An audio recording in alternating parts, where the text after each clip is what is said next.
After 2 time constants the capacitor is charge about. तो 2 time constant के बाद जो है वो कैपेसिटर कितने परसेंट चार्ज होता है।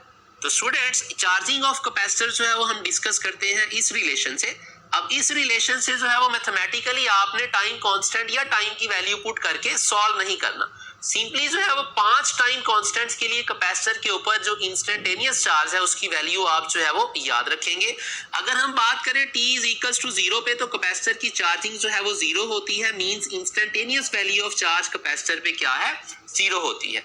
अगर हम एक टाइम कांस्टेंट के बाद बात करें तो कैपेसिटर जो है वो 63% तक चार्ज हो जाता है of the maximum value.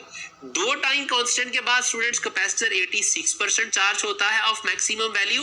3 time constants के बाद कैपेसिटर जो है वो 95% चार्ज हो जाता है of maximum value. 4 time constants के बाद स्टूडेंट्स कैपेसिटर जो है वो 98% चार्ज हो जाता है ऑफ मैक्सिमम वैल्यू। और 5 टाइम कांस्टेंट्स के बाद जो है वो 99.3% ऑफ मैक्सिमम चार्ज कैपेसिटर जो है वो चार्ज अपने ऊपर स्टोर कर लेता है। और अगर यहाँ पे एमसीक्यू जो है वो पूछा जाए अप्रोक्सीमेटली कैपेसिटर कितने टाइम के बाद कंप्लीटली चार्ज होता है, तो उसमें हम आंसर चूज करते हैं 5 टाइम कांस्टेंट्स के बाद। मींस प्रैक्टिकली अगर कैपेसिटर की फुल चार्जिंग की बात की जाए तो हम कहते हैं कैपेसिटर 5 टाइम कांस्टेंट्स के बाद चार्ज हो जाता है।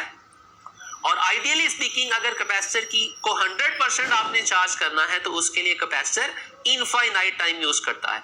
अब इस क्वेश्चन की अगर बात कर लें, इसमें पूछा गया था आफ्टर 2 टाइम कांस्टेंट्स, तो 2 टाइम कांस्टेंट्स के बाद जो है वो कैपेसिटर कितना चार्ज होता है, कैपेसिटर चार्ज होता है 86% of the maximum value. So question 94 answer is beta. This